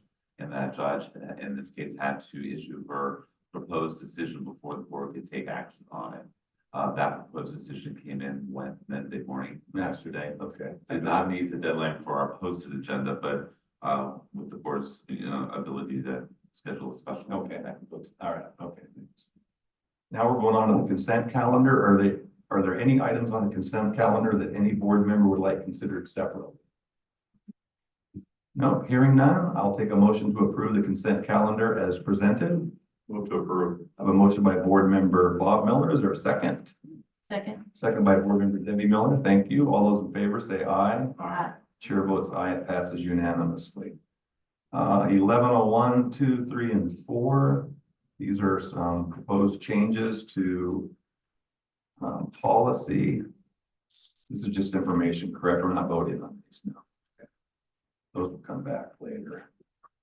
Okay, now we're on to 12.01, additional administrative information. Ms. Binks. Well, the season is upon us for celebrations, and so the board has received all of their invitations to events, and Stella is coordinating everyone's attendance. So sometimes there will be last minute changes. We'll try to get those to you as soon as possible. We are all excited to celebrate our employees, and including this tonight was great to be able to recognize different groups, and then of course our teachers and our classified. And we will be able to go up on May 23rd to Sacramento to recognize 2 California state employee winners from our CSEA group. So Isaiah from Mesa View, who is our campus monitor, he is one of the winners. And Aries Lewis, who works at Green Valley and Oakview, is a classified state winner. So we're pretty excited. There's so many wonderful celebrations going on. Just keep them rolling in, people. When you have something good to share it, because it helps us all to just understand all the good work that's going on in the district. And so we will keep those invitations coming. And I know that in the earlier meeting for CECA, YCF was able to recognize a scholarship winner there. And I know they do they're a small but mighty group. And so when they come in and give out those dollars, you know, they've worked really hard for them. So we just have, along with pickleball, so many great entities that are supporting our YCJUSD. It's amazing. And so Dr. Freeman and I get to go meet with the city of Cal Mesa, which we always meet with the city of Yucaipa, but we're meeting with the city of Cal Mesa to partner in many different ways. And so that's a great thing that we're looking forward to coming up. We'll keep the board honest. Mr. Stoltz. Just briefly, I just wanted to give a little bit of information about Mrs. Hickey's pathway. First of all, she's extremely valued and phenomenal, and she already works 6 periods. So part of the collaboration between us and PRIROC is trying to problem solve how to build her pathway out, because they did a lot of work with her virtual enterprise 1 and 2, where she needed an extra class in order to build that pathway out. Otherwise, it was bottlenecking and not finishing out at virtual enterprise too. So we needed a solution for that. We're still working collaboratively and also with Mr. Gervais and his team as well to make sure that we meet everyone's needs. So we're not closing the student store? No. Okay. Dr. Freeman? Okay.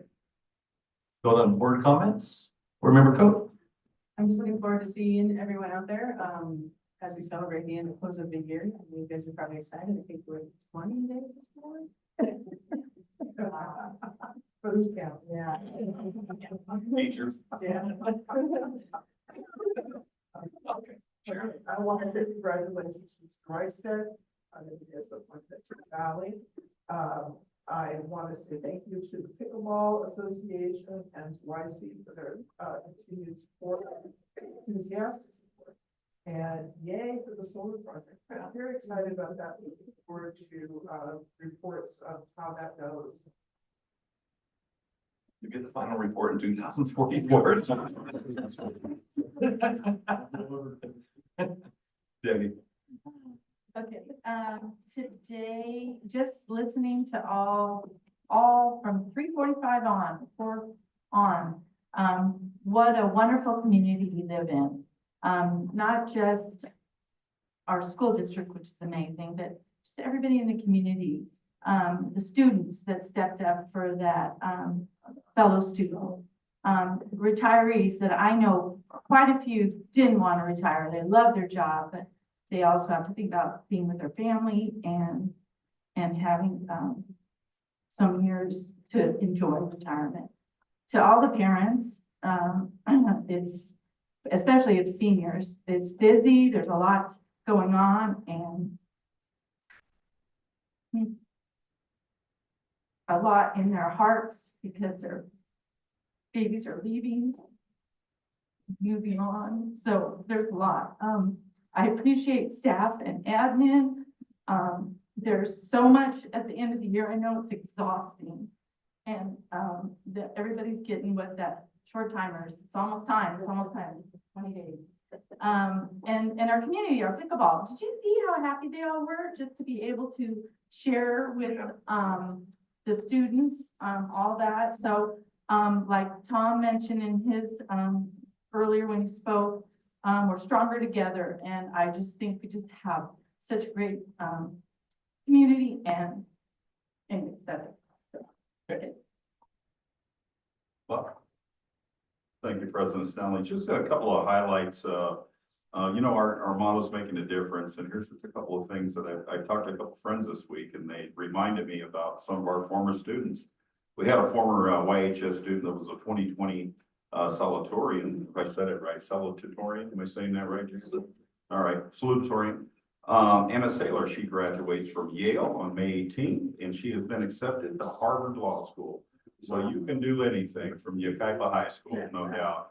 And then I was reminded of a story of how you can help people no matter what their situation is and how wonderful and beautiful our district is when they dive in and they try to help people. About 8 years ago, a mom, a son, and a daughter all participated in the District Family Learning Center program, and they shared that they were victims of domestic violence. Many YCJUSD employees, along with their caring individuals in our district here, worked together to ensure the family was cared for and the kids could stay in school, at which time Raquel Mesa.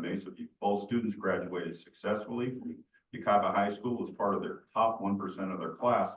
And now the son, who graduated from the University of Redlands with a poli-sci degree, has been accepted to Harvard for graduate work. His younger sister is at UCR studying biology, hoping to go into medicine. And they do keep in touch with our superintendent and our staff. And this is what it means to make a difference in the life of every child, because it doesn't matter what circumstance you come from. Our staff will get together and help them and try to get them on the path to do well. So kudos to everybody that helped out that family. And then last but not least, I was thankful to go to the SELPA United in Inclusion Summit. It was great to see our bargaining unit partners there at the same table, all of us get to talk, and you know, it's kind of a little off duty, you know, we're an official, we get to meet each other, tell a little bit about ourselves and our lives. And some of the, I thought it was a really good meeting. I think the way they structured it was wonderful. I didn't know that much about it. I learned a lot about inclusion. I was a little fired up when I left about thinking of the things we can do, but some of the things they addressed, and they identified some beliefs together, and it really was about inclusion. And they identified all in, and then we cultivate a mindset and culture where we all belong, all our students. We are going to reimagine resources. We prioritize making resources accessible to all, which we do. Tools for empowerment. We design and embrace inclusive systems that empower staff to create educational partnerships. And I thought that was just a great day of sharing, and learned so much from the speakers and how passionate they are about it. Learning to learn the word ableism and what that really means. That was my aha moment, Tom, learning what that means and what people when they use that term and what that term really means. I also want to thank Lance for organizing our great Senator Ochoa Bo to speak with us via Zoom to give us a good and passionate speech at the end of the seminar. And I also want to thank our city partners, City of Kaipa. They put on a great music and arts festival this weekend. Saw a lot of folks from the school district there just having a good time. And, that's what's great about our community. We do a lot of great things together, and we just need to celebrate that sometimes. So I just real proud to be here, really proud of our community and our district. So that's all I have to say. Okay. Yeah. So this time of year, I really follow the speed. I always follow the speed limit in front of Ukaipa High School. But this year, I really do, because I always want to see these banners coming up. And I'm trying to see that. It's just a wonderful tradition. I'm trying to see the names of the kids in their faces and see if I recognize anybody. And it just reminds me of what it's all about for us, because those smiling faces on the boulevard, it might sound corny, but I love seeing those banners. And it just reminds me of where we are in this time of year too, and all of the exciting celebrations and things we're going to get to do. Thanks for coming, everybody. We're adjourned. Oh, that's right. We have another meeting. Oh, that's right. We'll keep you on task. You guys can leave if you want. Except for you, Shed. I'm just kidding. Yes. Yes, sir. I'll give you a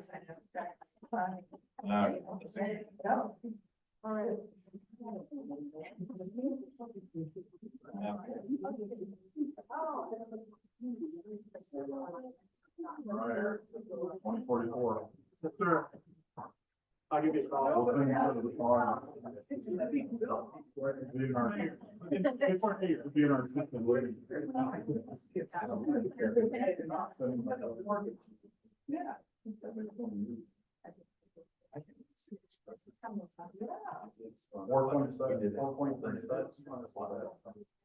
I guess that's a lot. So we're at. It's really nice. We can refinance the drop. I know, but I like to go, it's going down, but it's now. Yeah. That was why. Yeah.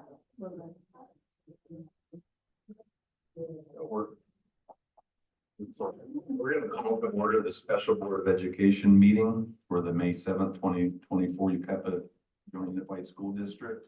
Can I take presidential license? We've said the Pledge of Allegiance twice tonight. Is everybody okay if we don't say it again? Okay, I don't want to slight anybody, but I want to check. Okay. We do have a quorum. The entire board is here. Do I have a motion to adopt the agenda as presented? So second. I have a motion by Board Member Bannister and a second by Board Member Coate. All those in favor say aye. Aye.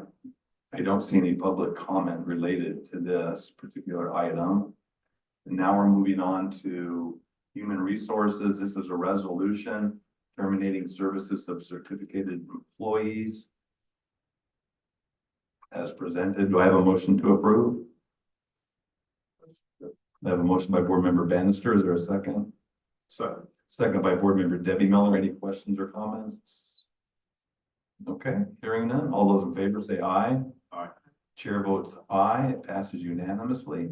And the special board meeting is adjourned. Thank you, folks, for hanging in the door.